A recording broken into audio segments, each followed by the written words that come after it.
Greetings in the name of Jesus. So glad that you have joined us again here today as we journey through the book of Mark.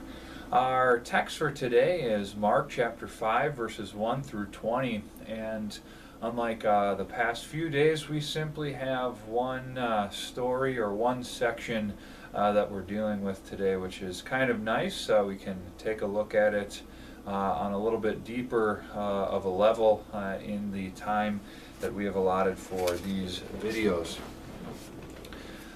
If you remember back to yesterday, Jesus and his disciples were on the sea, in which they encountered a storm that Jesus calmed, and showing his authority over even the creation that they found themselves a part of. But now they reach the other side of the sea. And the location of this story is going to be vitally important as we take a look at how it plays out in the whole broader context of the book of Mark itself. They've now entered into primarily a Gentile area, and this is important. How we know this is simply that they have crossed over the sea. Also notice the unclean animals that there was a herd of that will enter into the story, and these pigs that are considered unclean by Jews would not have been around them. They would have not allowed that to happen. And so we know this is a different context than Jesus had been finding himself a part of. And as soon as they get off the boat and enter into this area, a man approaches them who is clearly possessed. We find out that he is possessed by many demons, as they call themselves legion, which means many. And so as we take a look at this text, we see Jesus' authority being shown once again. If you remember back to chapter 3, verse 27 specifically, Jesus makes a reference or kind of a parabolic statement about how he came to bind up the strong man. Well, it's interesting here that the reader probably would be drawn again back to that statement, as it was simply a statement at that point in the text, but now we see it play out in the actual narrative.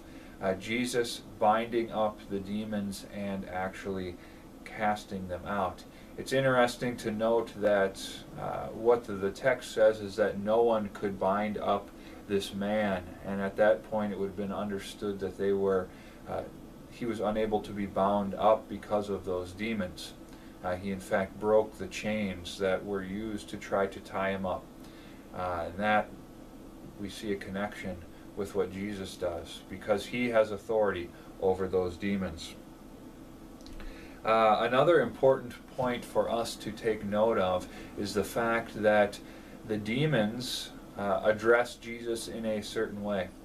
They address him as the Son of the Most High God. And that's an important title, as we have been talking about throughout our time in Mark. Where do we hear that title given to Jesus? So far we only hear it by the narrator, by God, and by demons who would recognize who this Jesus truly is. And they clearly understand that he has full authority over them. And it's an important point that the demons recognize who Jesus is. And they in fact plead with him. They plead for his mercy. And yet Jesus casts them out into the herd of pigs, and then the pigs, influenced by the demons, run into the sea and die. And as the scene kind of shifts from Jesus' encounter with the demon and exorcism of that man, the scene kind of shifts to the people's response. We see the general observance of this is not received in a happy way. In fact, it's said that the people were afraid. and they ask Jesus to leave. They plead with him to go away because of the fear that they were filled with. It's also an important note to see the response of the man. The man desires to go with Jesus, to follow with him. But it would have been considered a hindrance to Jesus' ministry to have a Gentile in his inner 12.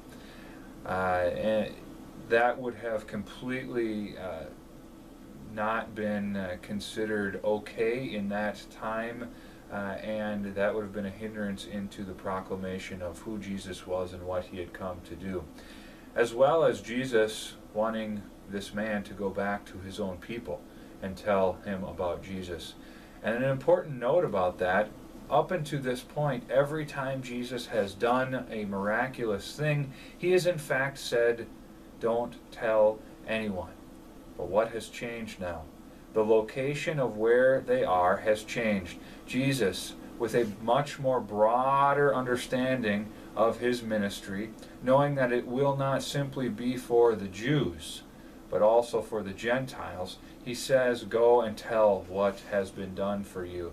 And this is an important point to take note of. Because they did not know what God was doing, they were not expecting a Messiah to come via the Jews, Jesus said, "Go and tell them. Go and tell them what I have done, what the Lord has done on your behalf." Now it's going to be interesting as we see this in fact change later on in Mark. But at this point in the narrative, Jesus wants the Gentiles to be aware of his miraculous power and authority as they begin to see who he is as well. And so as we continue going through Mark, we will keep our eyes open for how Jesus is addressed and by whom he is addressed, because that is an important point leading to that one place where he will be correctly identified, and that is the cross. God's blessings to you on your Lenten journey.